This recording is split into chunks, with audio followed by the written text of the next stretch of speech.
bonsoir à tout le monde. Bienvenue à l'Escola Rai Fernand Pujol pour ce 34e GAN d'Or.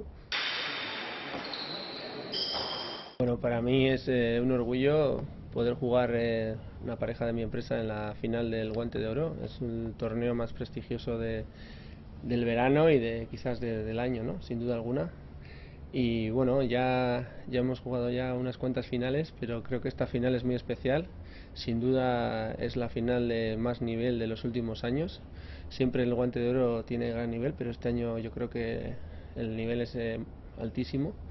Tenemos a Imanol López de zaguero, que bueno, ha ganado las 3 últimas ocasiones, y este año esta es la cuarta vez que llega a la final, ¿no?, consecutiva. Y adelante pues tenemos a Mikel Eguiguren, es el mejor pelotari que tenemos adelante, ¿no?, de delantero de High Life.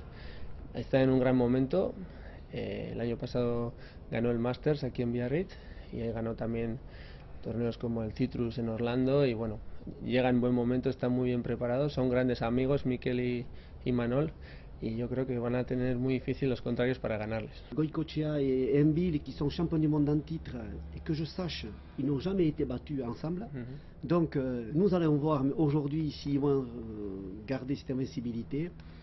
Je crois que nous attendions cette année l'apothéose de la Cesta Punta, et au niveau des Gandor, moi je remercie tous les gens qui m'ont aidé à monter ce plateau, notamment avec Serge Camille, nous avons monté ce plateau.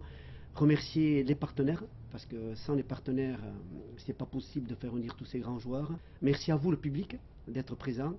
Et puis merci à tous nos amis, à tous nos bénévoles qui nous donnent un coup de main pendant toute l'année, et notamment un peu plus pendant le GAN d'Or. Merci. Et bonne soirée, et que le meilleur gagne.